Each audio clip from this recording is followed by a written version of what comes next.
here with a familiar face and hopefully an even more familiar voice. I've best heard her described with 3 P's: presence, personality, pipes. And if I had to add a fourth, I would say powerhouse. This person is electric on and off stage, not only as an artist, but also as a force in the nonprofit world in Philadelphia.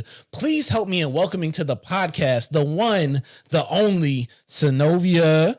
Josh gives the best introductions. That's as it should be. You really do give the best introductions. Thank you. Thank you. So you just got this phenomenal introduction, whole bunch of adjectives, really hype. But how do you describe yourself? Oh, wow. We go deep early.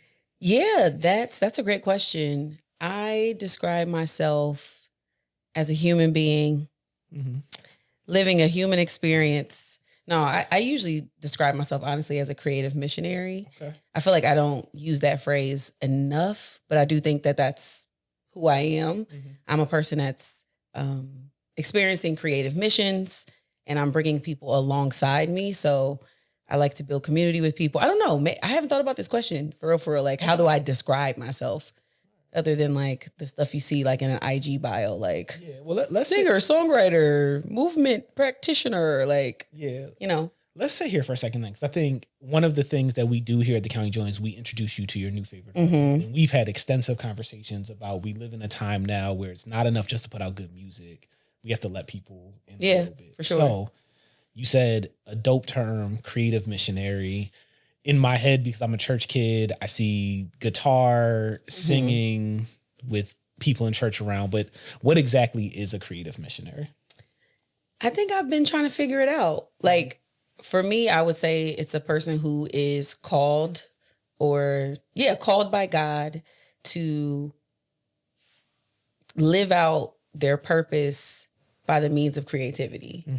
So creative doesn't have to be like, oh, I'm an artist, a visual artist, or it's whatever, whether it's movement. I've done movement and dance, whether it's, and this is what I'll say. I think it's like ever changing and ever evolving, because it's not about like creating it as a career. Like when you think about a missionary who goes out to minister to people in different countries, usually the missionary goes to multiple places, and they may do different things, or they might do the same thing, but they may reach a lot of different people in different places. So I don't know. Like I feel like it's ever evolving. I think I haven't really tried to put a full definition on creative missionary other than like, this is just who I know that I'm called to be. I'm supposed to use creativity to fulfill whatever mission God has called me to in that season. Okay.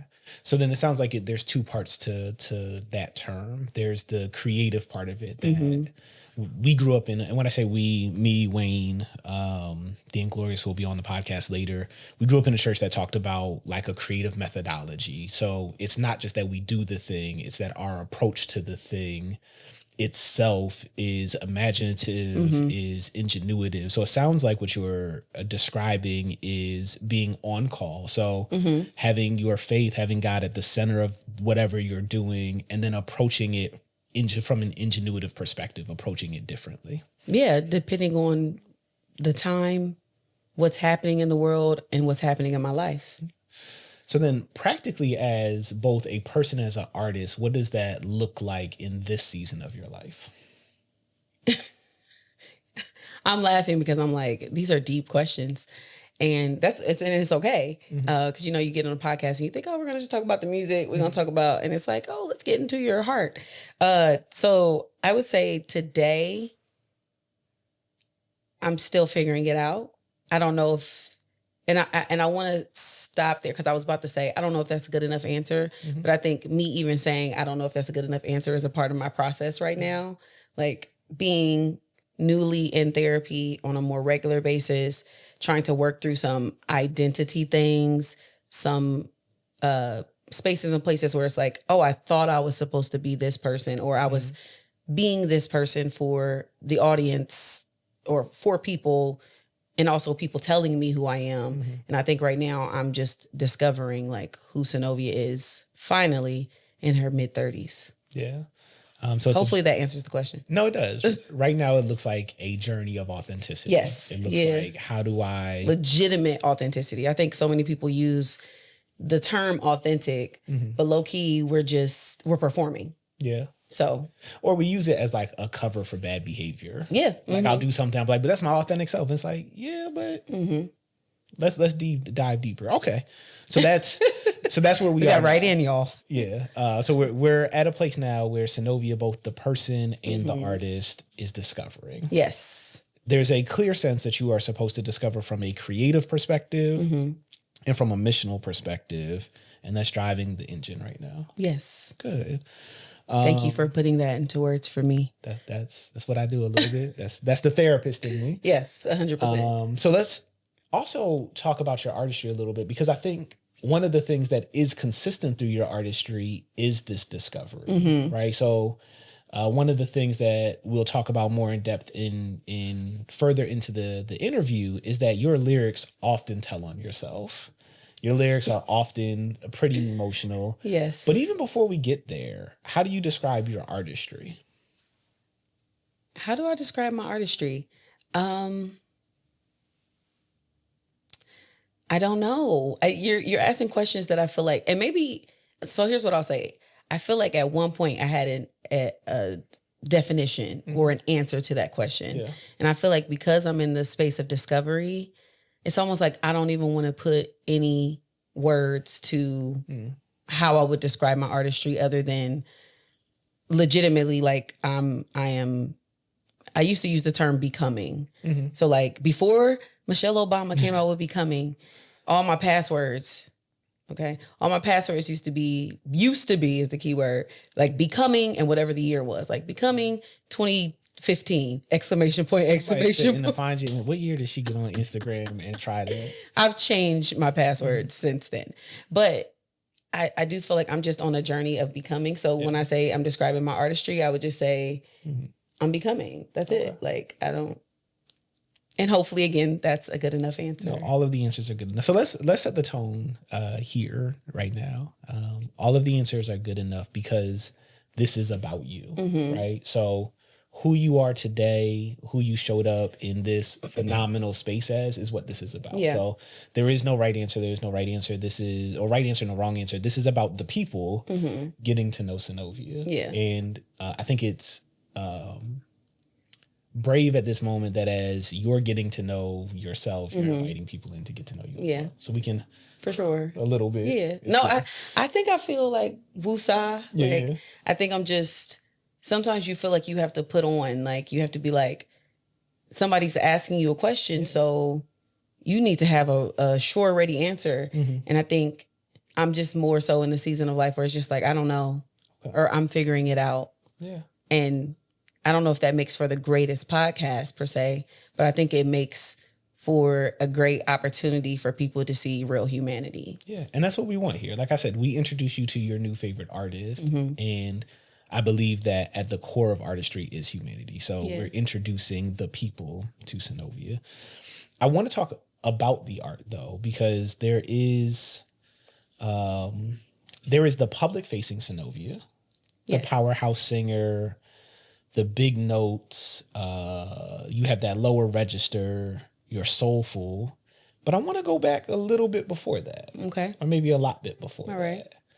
I know the answer to this. Or maybe I think I know the answer to this. What was your first art form?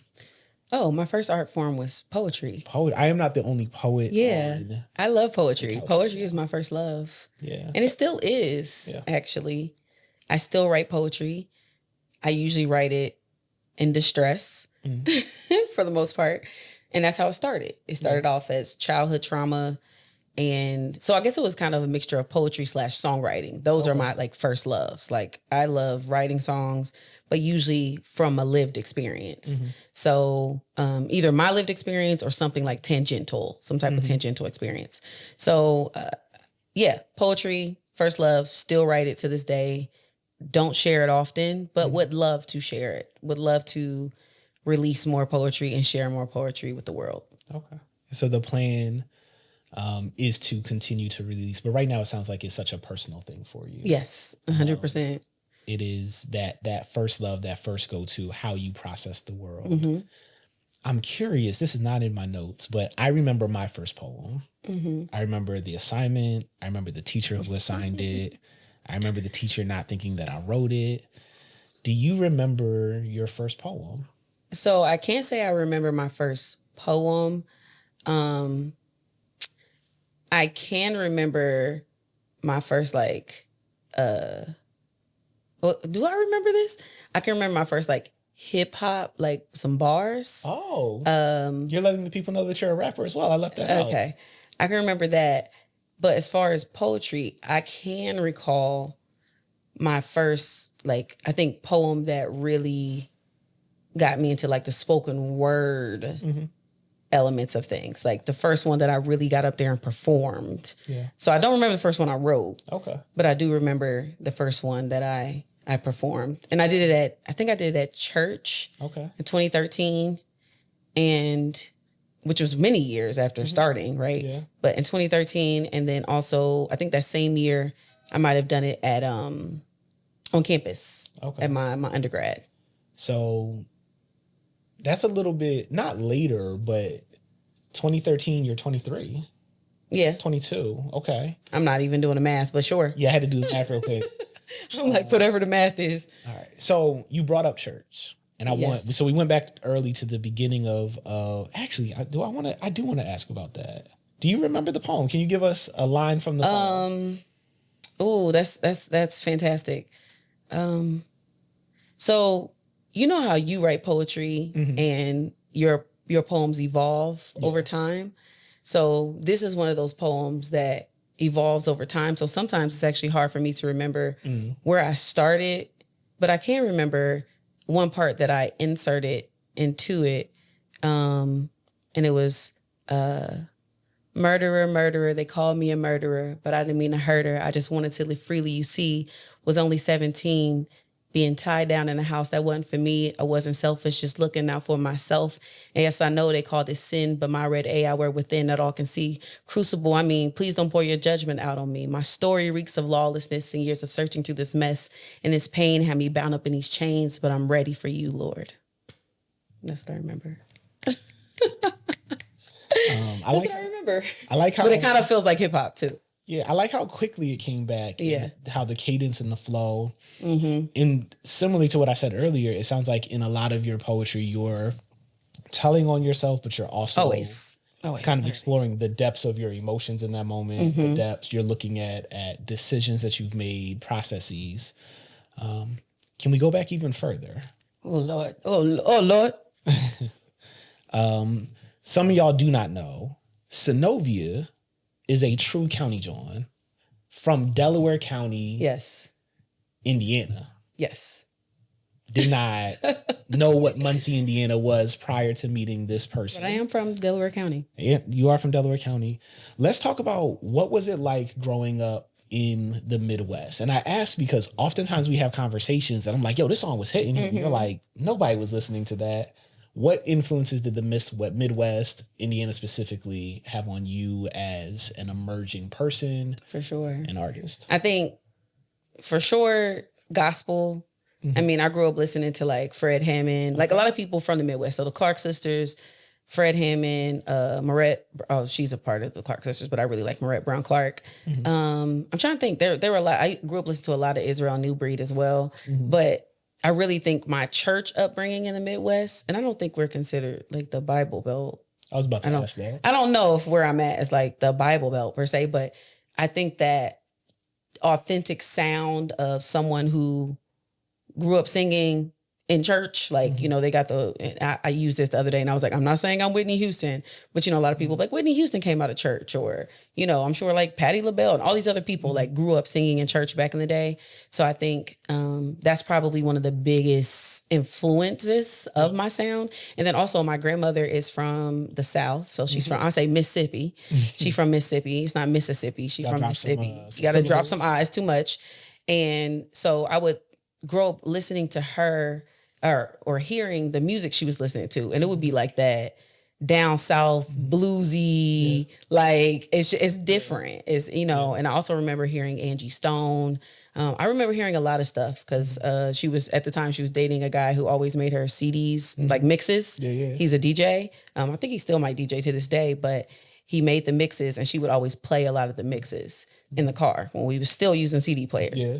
So I heard a lot of different music growing up, but definitely was rooted in gospel and, praising God. So Praise the Lord. yeah. So I hear two things, maybe more than that, and I want to dissect both of them. A lot of the artists that you named, the Clark sisters, Fred, Israel New Breed, are churchy. They are gospel. What impact, or how do you describe the impact on of the church on your sound? I think I sound like I grew up singing in church.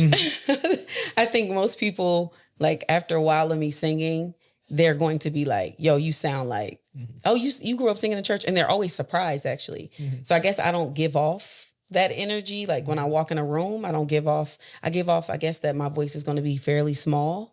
But then when I sing, it's way larger than people expect. So I feel like that's really, that's what it is. Like I sound like I grew up singing in church. Yeah, I think for Black folk, for us specifically, the church is such a proving ground. Like I even think of the church's impact on me as a poet. Some of the first poetry performances I had are things I wrote. And I didn't even write them for the Lord. I was about to say things I wrote for the Lord. Things I wrote because somebody who thought I should be writing for the Lord told me to write something for the Lord.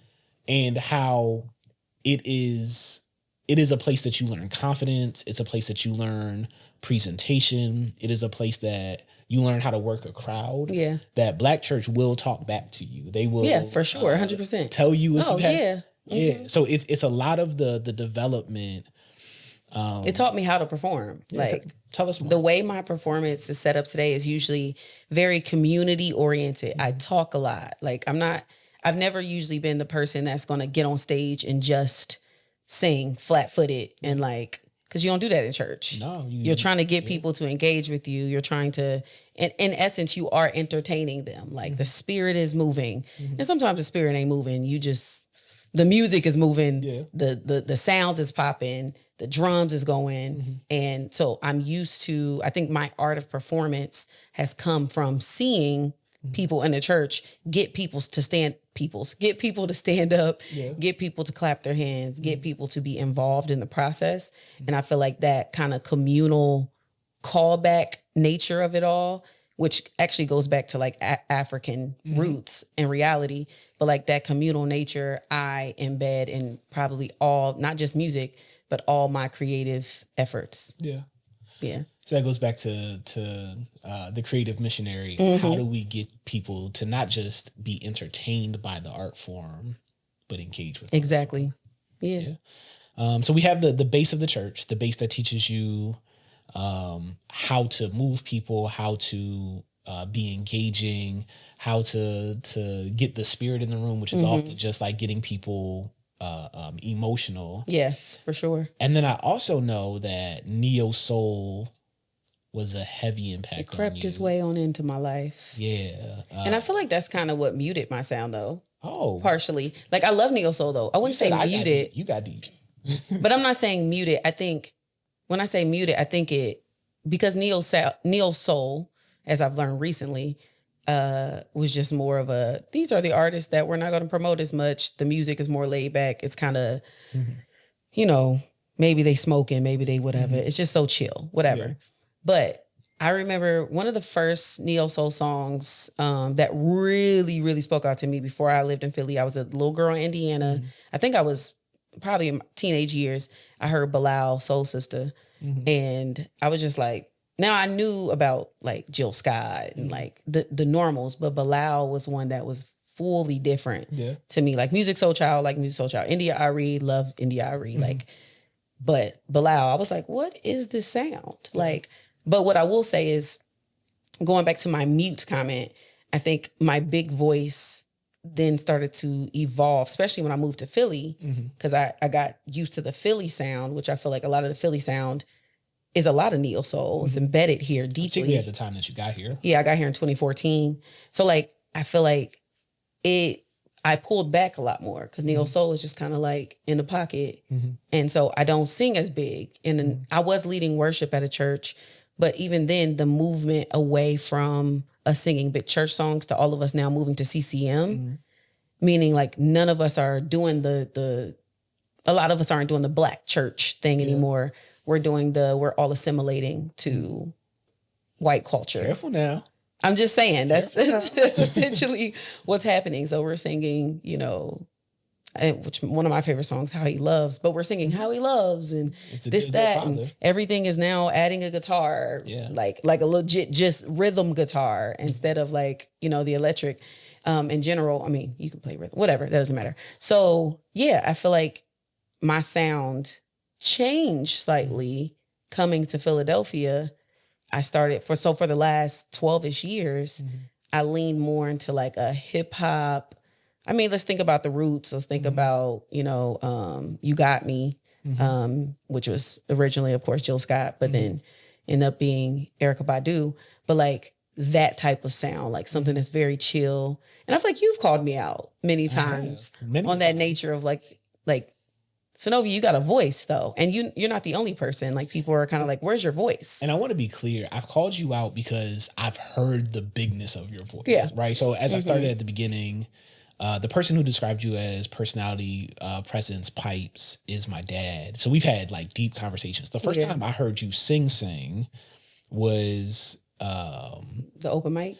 It was the open mic, and it was literally like a backing track and Ray and drums. Yeah. And you are just like fully opening up and it's soulful. And then I'm gonna save this other story for the second time I heard you sing. So then when I go listen to your music, I'm like, yo, this is good, but like, where's Sis I Saw on Stage? Because Sis I Saw on Stage is different than the current state of music. Music is great now. Music is vibey now. Yeah. Music is really emotional, but music is missing big. Yeah. And I think the thing that sets you apart is the bigness of it. The thing that sets you apart is you can as easily do theater and that very big projecting voice as you can do those neo soul. So I've called Sanovia out multiple times, and hopefully I have not bothered her too much. I am privy to some of your family life, and what I realize is you are not the only artist in your family. No, I'm not. You are the only artist. I'm the one that's doing it. Yeah. But your sister is fire. Fire. Like maybe the best rapper nobody's heard of. Yeah, exactly. My sister, she can rap, y'all. Yeah. So Daviana release music. Nobody knows who she is, but hopefully they will from this point. How do you think growing up in that creative space, knowing that mom raps, sister raps and sings, how did that influence you? I don't know if that fully influenced me as much. I think, so me and my sister, we grew up the closest together, and I have 7 siblings, but we grew up the closest, and she didn't do as much art. Like we sang together at church and stuff like that. But I was the one that started towards the end, like in college. But I will say, I think Daviana was like in show choir and some other stuff. So, and maybe I just can't remember some of the influential elements. I think the most influential would be me. I remember a memory of my sister, me and my grandma, and maybe my Aunt Tasha, in my grandma's room, and we were singing a song, getting ready for church. And grandma was like, Daviana gonna sing this part, Sanovia gonna sing this part. Like grandma don't really sing like that, but she loves to worship the Lord. She's making a joyful noise. Yeah. No shade, grandma. I'm sorry. She's making a joyful noise, but we were singing "I Almost Let Go" by Kurt Carr. And no, it was that one. That was my grandma's song. But then the other one was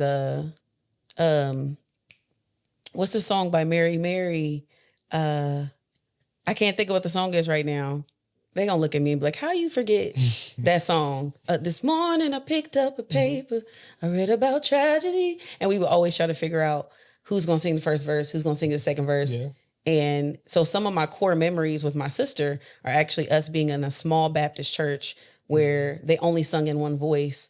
And me and Daviana brought in harmony, and they were so impressed by harmony. They're like, oh my God. What is this? The meme where everybody's like, like, super high fire, whatever.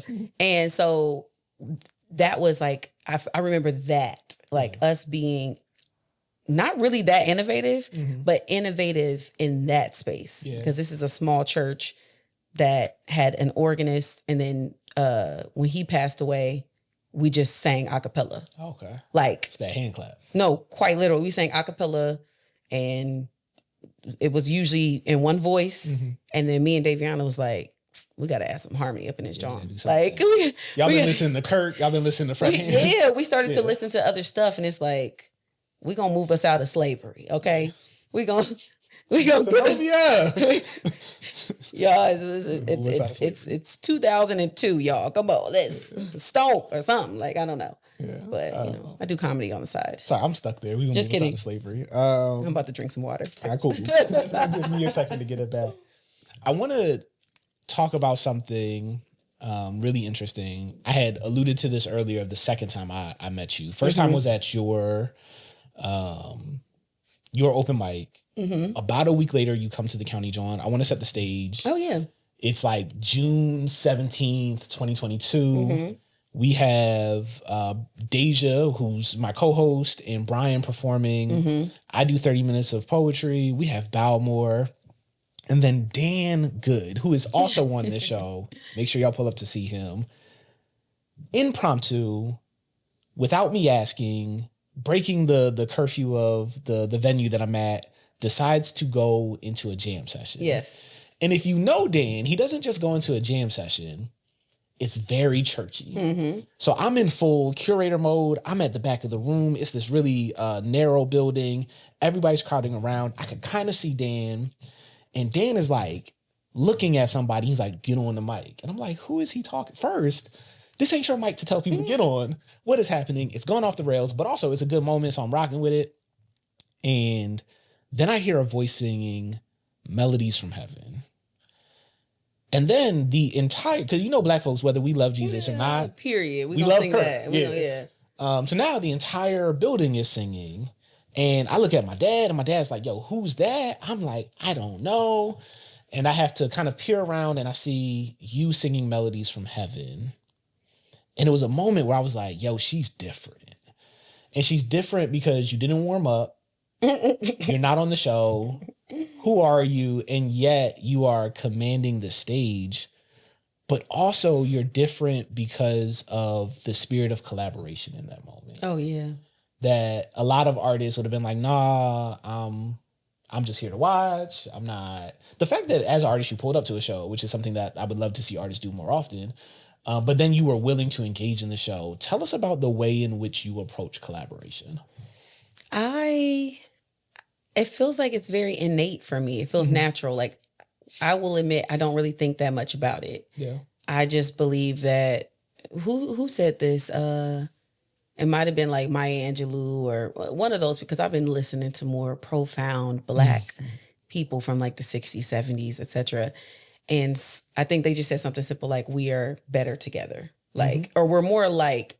No, we're more, it was something about being more alike than different, or even if we're different, we still need to be basically with each other. I'll find the quote. But for me, that was, it's a very natural thing for me to just want to collaborate with people. Also, I think some of it is, I don't like doing stuff alone, for real. So maybe some of it is I don't want to say insecurity, but just like some of the way that my makeup as a person. Like, I like to be in partnership and collaboration. I like to, if I'm walking down the street, I would love to be walking with someone.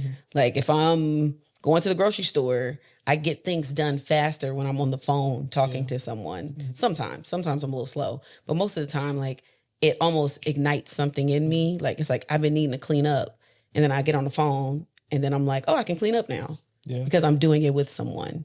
So I'm better. Literally, we're better together. That's the slogan. If I get biblical, it's not good for man to be alone. It's that idea that two people or multiple people help move something forward. One of the things that there's two trains running in my brain right now of how I want to approach this part of the conversation. I think the first thing is really a note to artists that I did not book you based on your recorded music. Right. I booked you based on that moment. Based on that moment. And for artists who are looking like, how do I progress my career? I think that is a good example of how you do it. That was relational. Yeah. That was impromptu. That was in the moment. You weren't considering, man, I'm not getting paid for this. You were in the room having a good time. And the reason why I want to drill down on this is I don't often, or we don't, as the County Jawn, me as the person who talks for the County Jawn a lot, I don't often put my chest out of like what we do, but we have generated thousands of dollars for creatives. Yes. In the Philadelphia area. Puff your chest out. Yeah, I'm going to. In the Philadelphia area, not just from what we pay creatives, and we pay creatives well, but also from the content in which we give creatives. Yeah. That moment led to another small show, which was at Room 55, then led to the show at Ardmore Music Hall, which was a 5-camera shoot, which you recorded your last album at, which you used that 5-camera shoot to get you booked for festivals, to get you booked for other shows. So the thing that I want to drill down in a moment, we're going to have a artist listen to me. Be willing to show up, be willing to perform, be willing to make the relationships, take the risks, because you don't know the thing. I know we often don't want to perform for exposure, but we're currently at a place where unless you are Drake, unless you are at the top of the game, you're Beyonce, you're Leon Thomas, there's not a lot of money in this. So we have to be working towards, how do we collaborate? How do we build the relationships that get us there? And over the course of the last few years, I've been able to watch you build relationships that keep you booked. Like you are a booked artist often. Like I couldn't just be like, hey, Sanovia, June 20th, like you're definitely on the County Jawn. You're like, well, let me check my calendar. Right. For sure. Because you have stayed booked. So I think it's important to note your approach keeps you in rooms and keeps you thinking in ways and on people's minds in ways that I don't know if we always can quantify how that decision is going to lead to this, lead to this. I'm sure you didn't think that day, like, man, if I sing Melodies from Heaven, Josh is going to book me. No. And then he's going to book Ardmore Music Hall. And then he's going to book me again. And then I'm going to have content to use. I'm going to have an album to use. I actually brought my CD today, but I left it downstairs. I forgot. You were supposed to show it. Yeah. I was supposed to be like, ching, this is what he's referring to. It's downstairs. It's okay. No, it's all good though. Wayne, put it on the screen. The people! We are excited to be sponsored by the law offices of Diane Barr. With compassionate and professional service and over 30 years of experience, you want to trust your care to professionals. Whether it's Chapter 7 or Chapter 13 bankruptcy, they are phenomenal and they are working to get you back together. So check the link in our description for more information and meet us there on June 20th so you can get your service done together. We are back. My mic is okay now. And we see that the album that we were talking about is sitting right here. Playlist by Sanovia, recorded live at Ardmore Music Hall. And like I was saying, that's one of the things about this show that is different, is that we are really invested in artists. Y'all are. We are going to talk about playlists, but before we talk about playlists, I want to put you in a time machine. Okay. All right. We're going to go back to 2019. Oh, Lord. Oh, Lord. What a We're going to time. pull up a song. Oh, pre-pandemic. Oh, great. And times. Specifically September 3rd, 2019. Okay. Let's listen to a song really quick.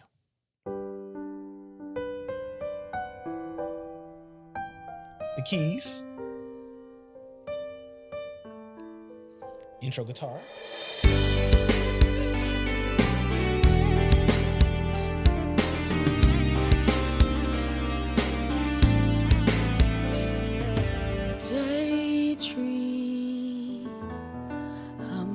Up in my daydream, oh daydream, you'll find me in my daydream.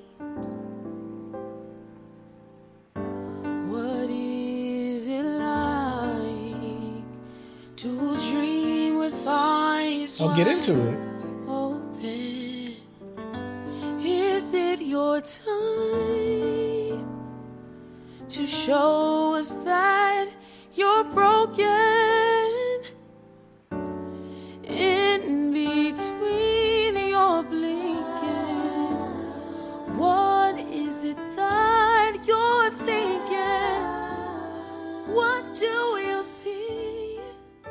So Is it time to believe. Okay, hit the note. So this is your earliest digital footprint It of is. released music. Yeah. It is. is labeled Barely mixed, never mastered. never mastered. First, let's talk about that title, and then let's talk about the song a little bit. Yeah. So Daydreams, Barely Mixed, Never Mastered was an effort to just release. Yeah. In reality, like I sat in front of my microphone at the time and my computer, and I think I was like, you know what? It doesn't matter. I'm just going to record it and I'm going to release it. Yeah. And I'm going to barely mix it because I don't know how to mix. And I'm definitely not going to get it mastered because I don't know how to do that. And I don't have money for it. Yeah. So I just was like, I really like this song. I think it's beautiful. I think people should hear it. And I just dropped it. Yeah. And so the Barely Mixed, Never Mastered, which I don't think I had to put that. I think that was me creating a disclaimer. So if people heard it and thought, oh, this doesn't sound good. Yeah. The reason is it's barely mixed and never mastered, but it's here. Yeah. So you built into it kind of that insecurity. It could have just been Daydreams. Yes. Yes. Yeah. Now let's lean into it because it's a beautiful song. Yeah, it is. It is. Again, I'm gonna have this moment with every artist that we bring on, the Bad Boys moment. That's how you do it. Yeah. That it is voice driven, focus on the lyrics. Take me back to that moment. What were you writing about? Oh, I feel like if you listen to those lyrics, I mean, you hear very, very clearly. I guess I can just walk through like daydreams. I'm lost up in my daydreams. Being a person who, I guess if I had to define it quickly, and it's not that you're rushing me, but quickly, I would say a lot of times we have ideas, we have dreams, we have thoughts, we have, things that we feel like may have been given to us via God or just from inspiration, divine inspiration, whatever it may be. Maybe you got inspired by seeing another artist do something and now you want to do it. But instead of it actually happening, we get lost in just dreaming about it. And so I feel like when I wrote that, again, if you listen to my lyrics, I would encourage everybody to go back. As you said earlier, I'm usually telling on myself or I'm telling on a part of myself and then I'm creating a narrative around that. But usually I'm mostly just talking to me. And I've even said that on stage, like, this is me talking to me. Listen, like, and so I'm not calling you out unless it resonates with you. So, but yeah, daydreams was that. So I'm lost up in my daydreams. What is it like to dream with eyes wide open instead of closed, right? Instead of like it only being when I'm asleep or it only being like me imagining it.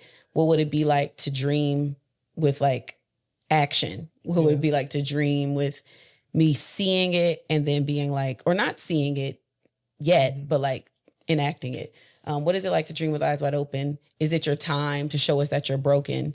Is a call back to me calling myself broken and being like, I don't want to necessarily be vulnerable in front of people. I don't want people to, and I still struggle with that. Like, I don't want people to see what I call the dark parts of me. My therapist and I are looking for a better word than dark. But if anybody has suggestions, let me know. So with the darker parts of me, which are really just the more authentic parts of who I am, and maybe that's the word, it's just authenticity. So to show us that you're broken, in between your blinking, what is it that you're thinking?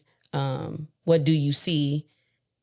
And is it time to believe? It's just a challenge of everything I just said. Like in between you blinking, either eyes open, eyes closed. It's very poetic, actually. I think about it right now.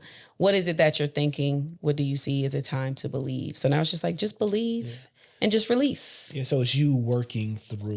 It's literally working through it in real time. Now I'm curious. Now I've never, for the fact that you would bring up daydreams is crazy to me. I do my research. But you will listen to my music and dissect so much of it that even I, at the time, probably didn't recognize I was writing about. Like, I find that to be amazing, and I just wanted to, like, I don't know what that person is, what that's called. Yeah. When a person listens to me, are you a music something critic, this, that? I don't know, but you're really good at it. Thank you. I think it's the poet in me. I had an experience There was this really dope event called, I forgot the name of it. Doesn't matter. It was curated by Marquise Davon. And his core tenet was that we've become lazy consumers of music. So he brought people on the show and he had them break down their songs. And this is actually how we booked Balmore. I went to see Balmore there. It was the second time I saw him. Oh, I know what show you talking about. Due Diligence. Due Diligence. I remember that show. Yeah. Due Diligence is a show. Glorious was on. Yeah, Glorious was on it. I mean, he had heavy hitters on it. And Balmore was talking about a character on the album called Friend Zone Freddy. It's like this deep, distorted voice, and it's supposed to be like the bad guy, and it's only supposed to show up on the second part of the album, but that voice is on the first part of the album. And it made me think about my writing and like, where are the places where I've told on myself, which then it changed how I consume music. Like I consume very much. What are people saying when they're writing? So I think that's literally the influence. Again, it goes back to that space of collaboration that I was talking about. It's important to be in spaces as artists and not just be there to be an artist, like to be there as a fan, as a consumer, because I learned something that day that has changed my approach. So yes, that is how I listen to lyrics. I'm curious though, 2019, so you're late 20s. What would you tell her today? I keep diving deep. That's funny. Yeah. Because we still working through that. I would tell her it's okay. It's okay to just believe. It's okay to create. It's okay to release. It doesn't have to be perfect. It just needs to be. Yeah. And I think there's reasons, like I have a tattoo that says be. I think there's a reason why I have like be and then becoming. And I would tell her your life is always going to be in process and in progress. So trying to figure it out right now. I remember some adults telling me, oh, you never figure it out. Oh. And they were like in their 40s or so. And I think I was in my 20s. And they're like, I was like, man, I just can't wait to figure it out. And they're like, because the thing you never figure it out. You figure it out and then there's more to figure out. Yes. So it's like, oh yeah, that lesson, I kind of got that. But now there's this other thing. So I would just tell her, just do it. Yeah. Have fun. And also have fun while you're doing it. Yes. Like have fun. Like I think there's a version of me that used to just like have fun with everything. Now I do think some of it was forced, but like I do think it also just helped me as a person to, you know, really, I think I was telling you the other day, like, I used to think I could sing back in the day. Like, I used to think I was hot stuff. And I'll go back to those videos. We don't need to pull those up. They're on YouTube and they are hidden on YouTube. They hidden on YouTube. But it's like me singing one of my first songs that I ever wrote that I can remember. And it was like about a boy, of course.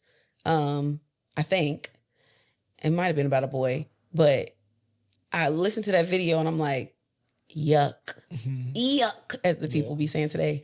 But I look at her and I'm amazed because she had so much confidence and she has so much because she actually just loved the art. Yeah. She loved, I love music. And it's like, Sanovia, if you love music, you don't have to make it a business. You don't have to make it, a chore or a task.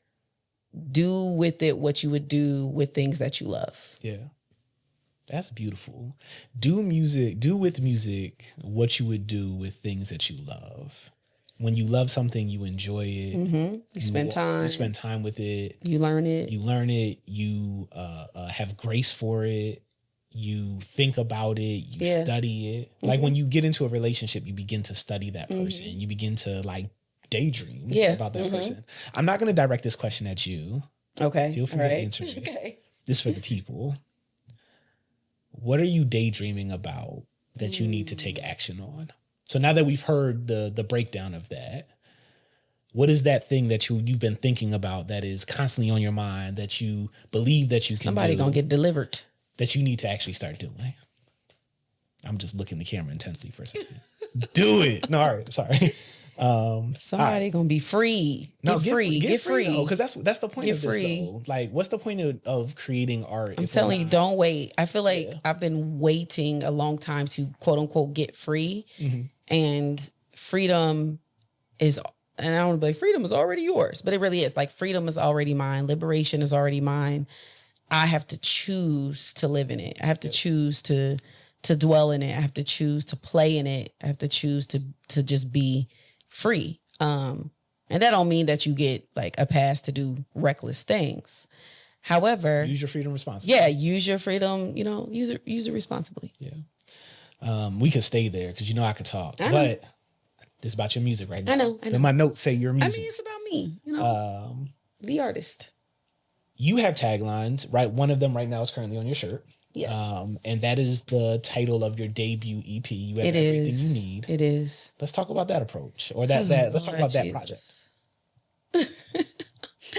So You Have Everything You Need was the continuation, of course, of Daydream, because I feel like Daydream was 2019. You Have Everything You Need was March. It was the same day Kobe passed away. I think that's March 13th or March 20 something. I can't remember right now. Kobe and everyone who passed away. Yes. Because everybody just says Kobe, and it's like we 8 honor people. everybody. Yeah. So, because I remember this because I had it was January. Sorry, I think he passed away in January. There you go. That's when it came out. January 23rd. I was like, it's not March. It was January. The show, yeah. So I had a show in January. Was the release party. Clearly, we didn't know that there was a global pandemic about to happen. Coming. But I had sold out a house show.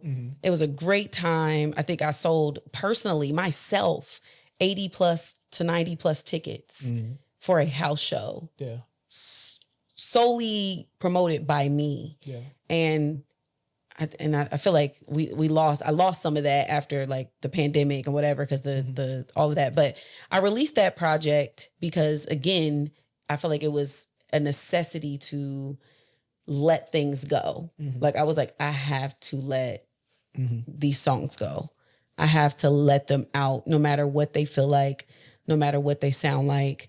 Like, there's a song at the beginning of 5:30. I say, you can hear me. I say, I'm thinking too much. And then I just start singing the song.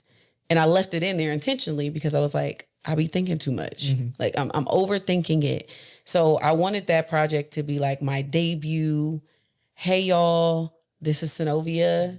This is her sound, which I don't really think it was my sound fully, but it was my sound at the time. Yeah.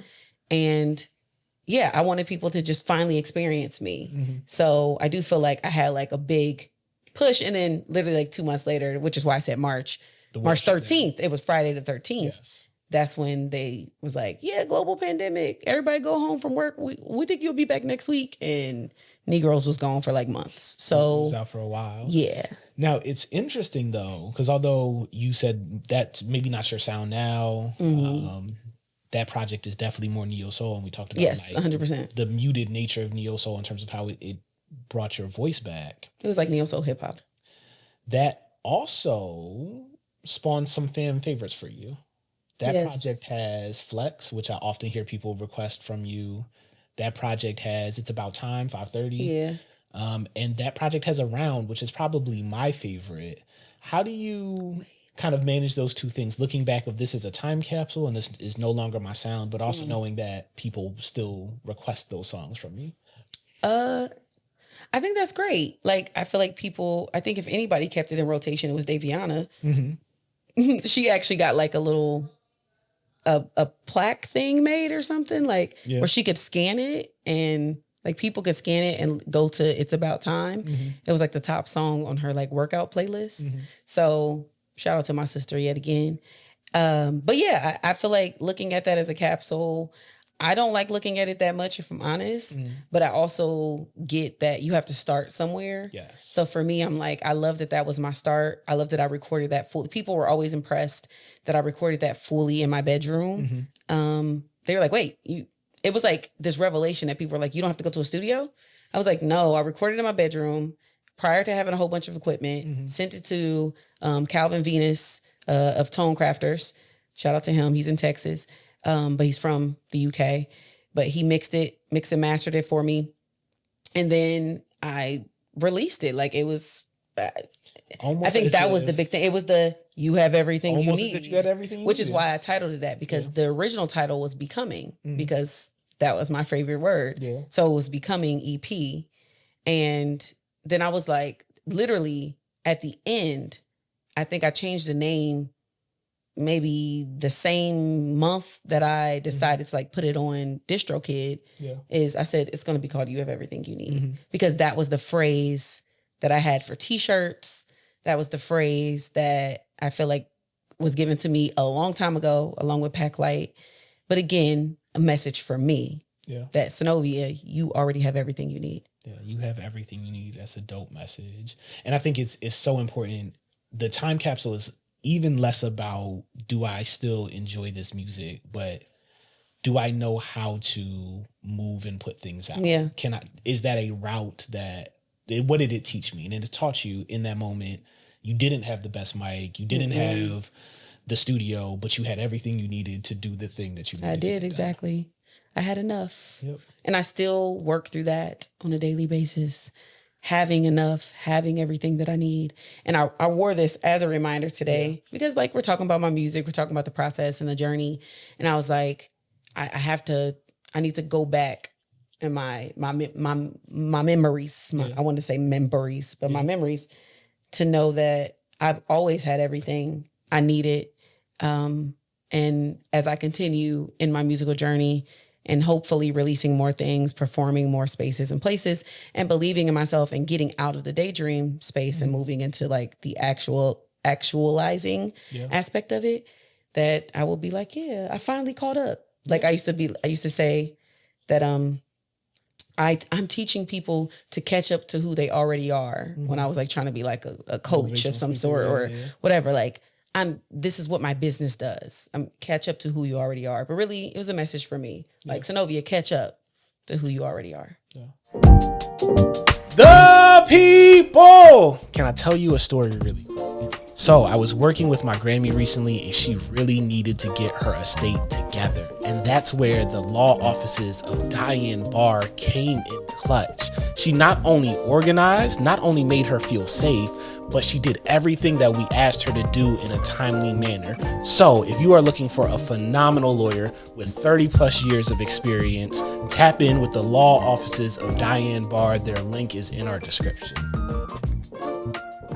So let's move to your latest project, Playlist. Now, maybe I'm biased because it was recorded live at the County Jawn, but this is my favorite project of yours for two reasons. I think first, you did a thing that I love when artists do, which is they treat their art like it is alive. So we had just talked about some fan favorites, Flex. Around is one of my favorites. It's just so R&B. And probably my most R&B song. Yeah, you re-recorded them, you reimagined them, you put this on the project. Also, it felt like a project that honored your voice.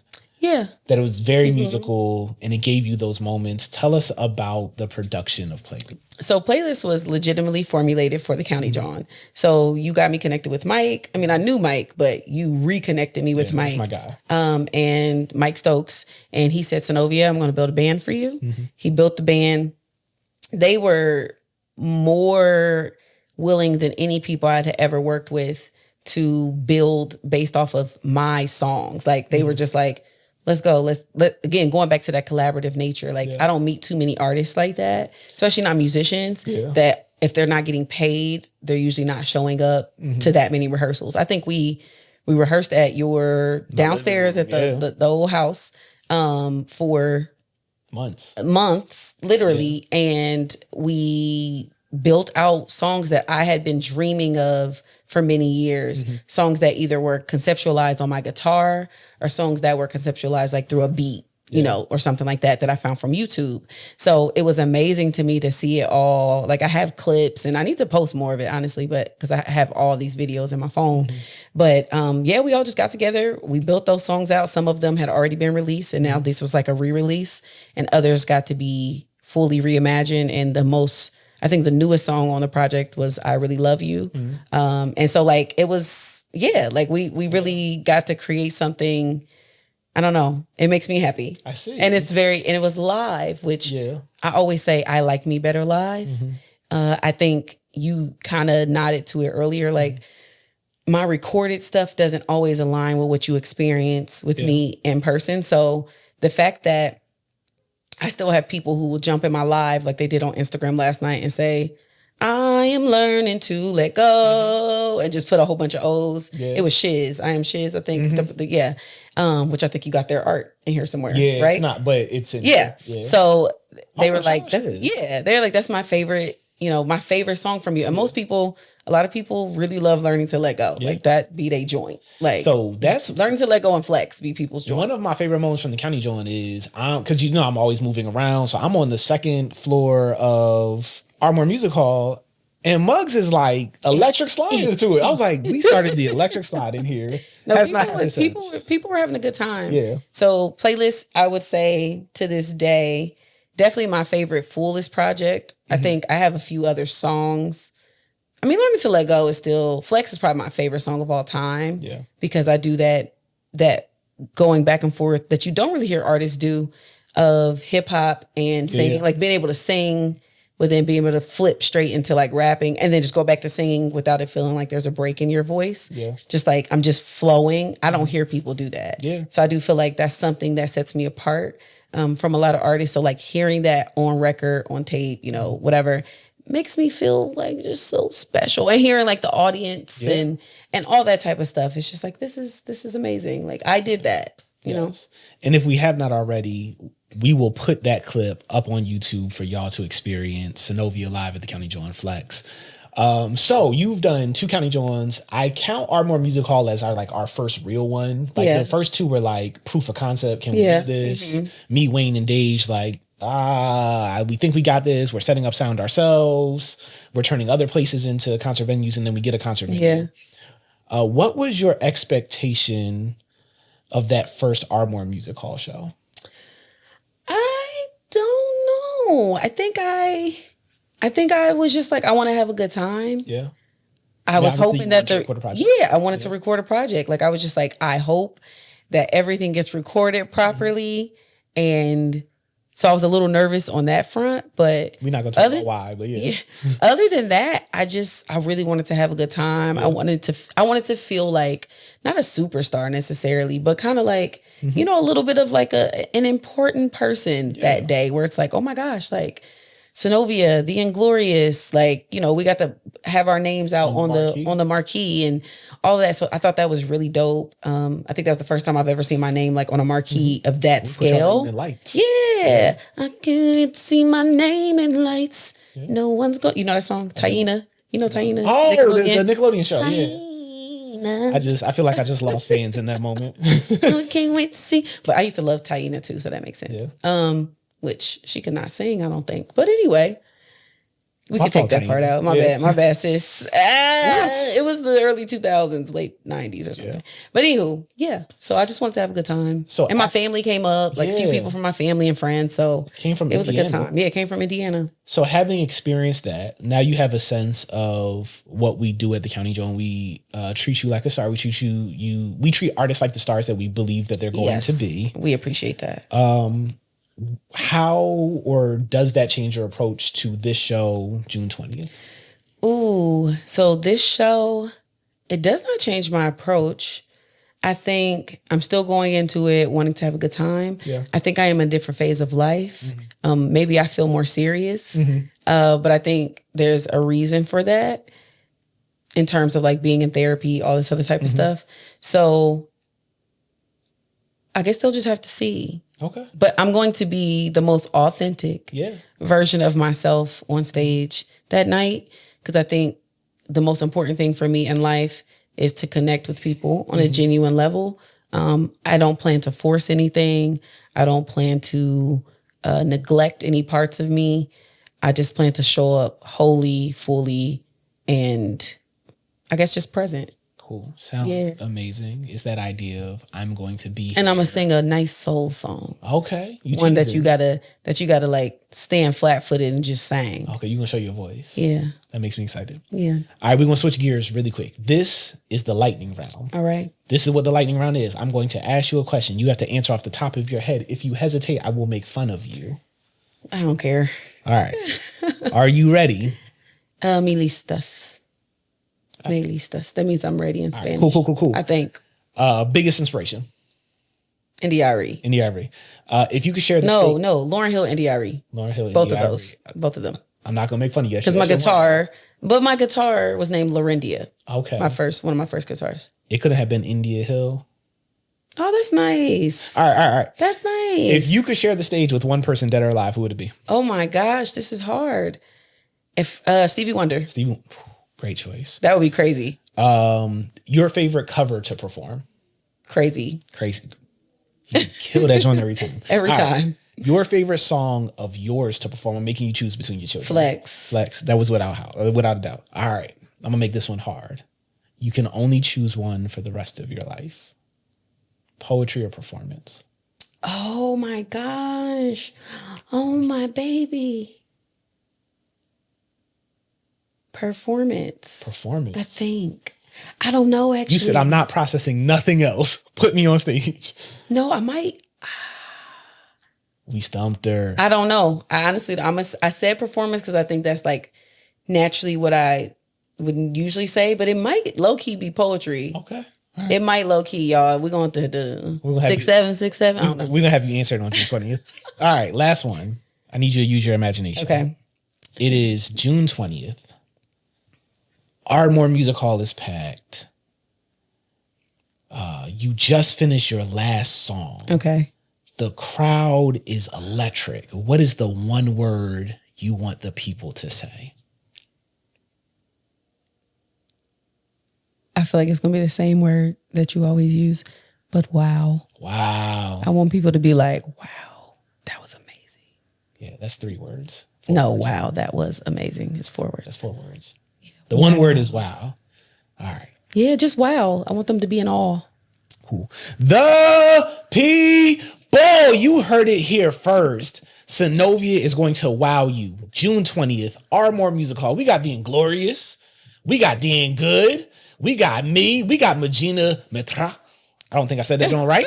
I'm trying though. As Levi said, the colonizers took that from my voice. Oh my gosh. The only thing we need is you. Grab your tickets now. Meet us there, June 20th. Can't wait to see y'all. See ya.